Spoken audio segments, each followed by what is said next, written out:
Good morning, 8th grade. For today, I am going to go through sections 2 and 3 of chapter 15 and get into a little bit more detail about the Civil War. So, as you guys saw from the John Green video, kind of gave you a little bit of background about the war and everything. So, this is going to give you a little bit more details about the beginning of the war.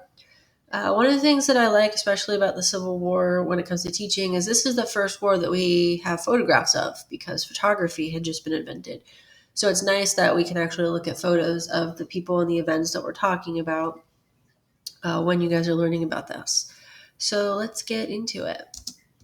So with the Civil War, what's interesting about this war is troops are still fighting like we were fighting in the American Revolution. So two groups of people line up at each other across a field and eventually march towards each other and then crash into each other and fight. The problem that we have with this war is we have much better weapons and cannons than we had during the Revolution.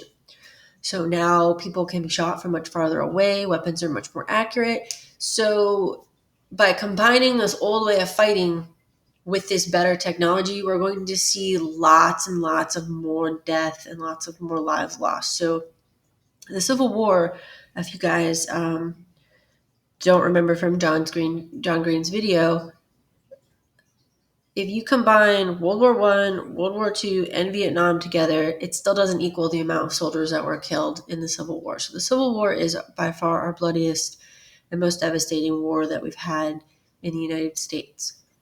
This is also the first war where we're going to start to see something that looks similar to modern Navy ships. So we're going to have these ships called ironclads, which are ships that are basically covered in iron plates and extra armor, fighting each other. And both the South and the North had these ironclads. So while the Civil War was a long time ago, a lot of the weapons and the way and the things that we see are not that different from what modern weapons and ships and things look like.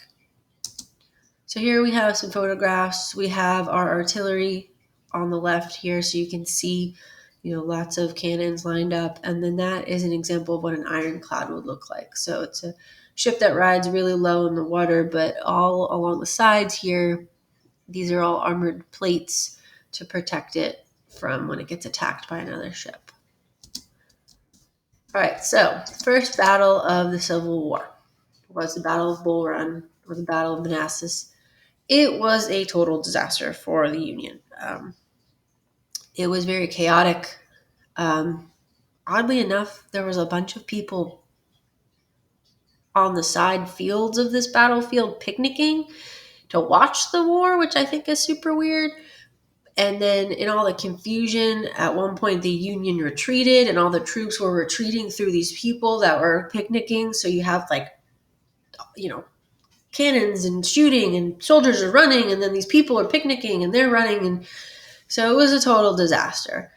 After that, the general that was in charge of the Union Army, George McClellan, we're going to see him a little bit later, he was put in command of the Union Army after this, and he was very good at organizing, but he was very cautious. So he actually trained his troops for 7 months before they actually attacked the South again, which might not have been a bad idea because it seems like the North probably needed a lot of training since this first battle was just terrible.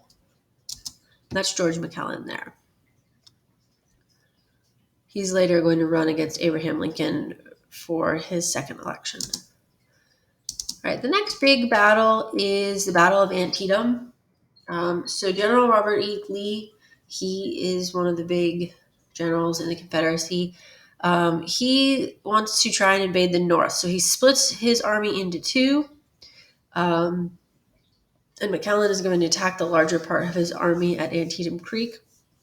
You might remember General Robert E. Lee, for those of you that went to Washington with us on the safety patrol trip, because Arlington National Cemetery was his family's before it was taken over by the federal government. So it was something that his wife inherited, and they had left the farm during the Civil War, and then It was used first as a fort and as a staging ground because it's high up and it's easy to defend, and then later it was turned into Arlington National Cemetery.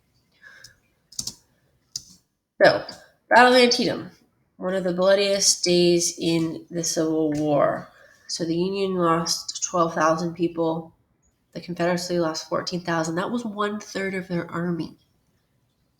Okay, and these aren't going to be the only battles where we have, tens of thousands of dead on each side. So that's why this is the bloodiest war that the United States has ever fought. The amount of dead in these battles is just crazy.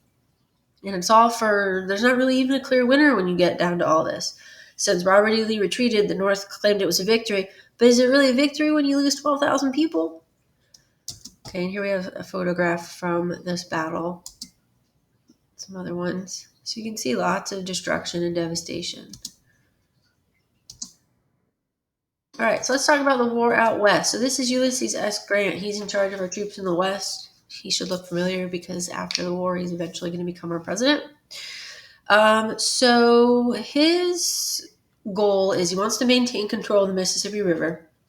And he wants to get control of some other rivers that connect into the Mississippi River. So he wants to gain control of the Tennessee River and a city called Corinth, Mississippi, mainly because a railroad goes through there. And if the North can control the river and the railroad, then they can transport troops and supplies really easily. And the South can't.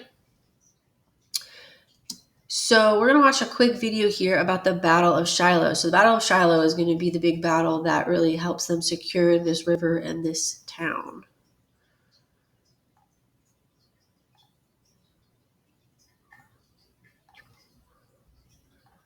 So this is the Battle of Shiloh. Shiloh is said to be Hebrew for place of peace, but it becomes the site of one of the deadliest conflicts of the Civil War. Fought in a quiet corner of Tennessee, it is the first major battle in the war's Western theater.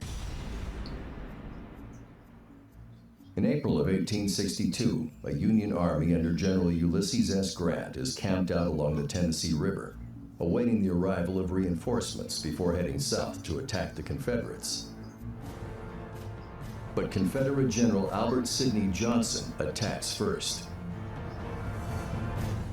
The Union forces are so unprepared that they're actually still making their breakfast. Some of them are still sleeping in their tents, and they are almost completely overrun by this surprise attack.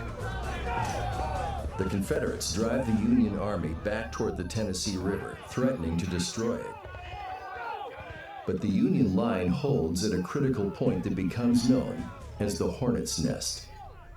And this is where Grant, in the midst of this Confederate offensive, turns to his commander, Benjamin Prentiss, and says, "You have got to hold this position at all costs." And Prentiss and his men do just that.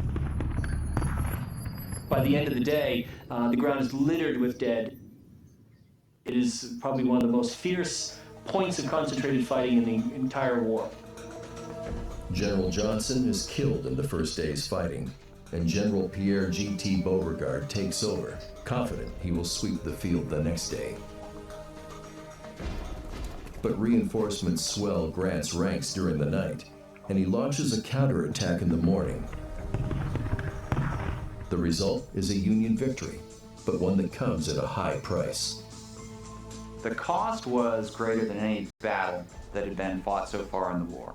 And it demonstrated that it demonstrated that Grant was willing to pay whatever price was necessary to achieve his goal. And once that baseline had been established, then the Union victory was assured, because Union resources, Union manpower were much greater than those available to the Confederacy. The only question was, would the Union be willing to expend it? And Shiloh suggested that yes, the Union would.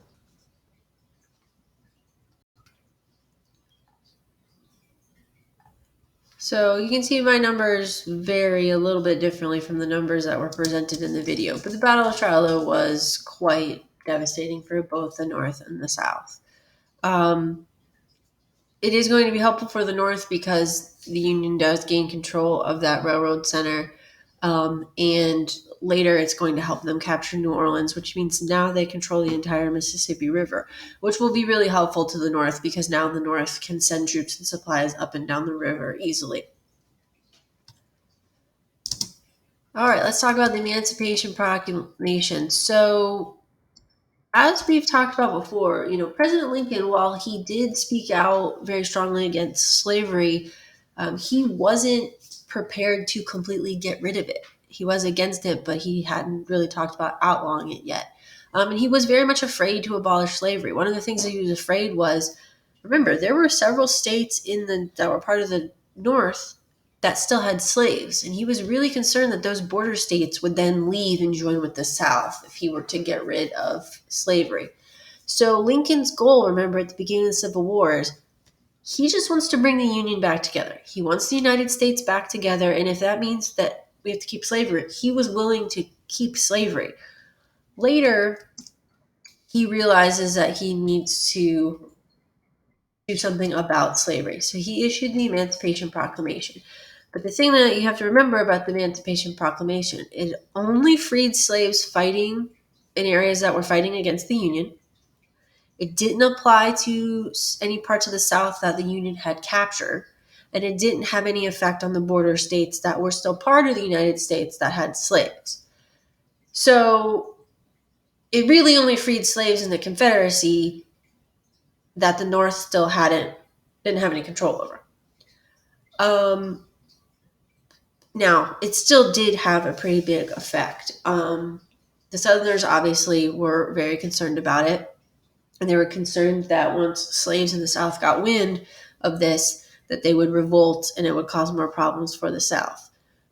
This does change the nature of the war, though, because now it's not a war to bring the Union back together, but it's also a war to free the slaves that are still enslaved in the South. So it's kind of changing what people are fighting for. Originally, when the war began, African American volunteers were not allowed to join the Army. After President Lincoln issues the Emancipation Proclamation, African American soldiers were allowed to serve. Over 180,000 African Americans served in our Army and Navy. Just because they were allowed to serve doesn't mean that they were necessarily treated equally. African American soldiers were often paid less than their white counterparts. And if they were captured in battle, they generally were not considered prisoners of war. And they were usually either outright killed or sent into slavery. So we've got some photographs here. So on the left is an all African American fighting unit because in the Army, African Americans did fight separately and were not mixed with their white counterparts. And then on the right, we have a picture of an African American soldier there. In the Navy, African American soldiers and white soldiers did serve together because on a ship, it's kind of hard to keep separate. So they all served together. Like I said, black soldiers did fight in separate units in the Army and were paid less than their white counterparts. Now, in the South, slavery is still something that's going on. And slaves did do what they could to try and help the war effort. Some slaves...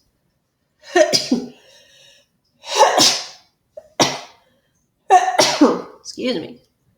Some slaves served as spies, so they would feed information to the Union about what they overheard on their farms. And then just like we've talked about in previous chapters, slaves did very subtly try and resist. So they might purposely work very slow. They might break their tools to try and not get what they need to done around the farm or wherever they were working. And then some flat out refused to work at all. And this could work in their advantage because in some parts of the South, all of the men were off fighting in the war. So the only people left and the farms or the plantations were the women of the house, and maybe they, couldn't enforce their will on their slaves as well as the males could. So sometimes they would just refuse to work and wouldn't do whatever it is their slave master was trying to tell them to do. And that is the end of our slideshow. I attached a short document with just a couple questions from this PowerPoint, so make sure you go through and answer those and turn that in. And that's going to be due on Thursday. Friday, tomorrow, I'll post it in the classroom, but I'm going to give you guys a free day. So it's basically going to be like a study hall day. So tomorrow, on Friday, if you guys have any work that you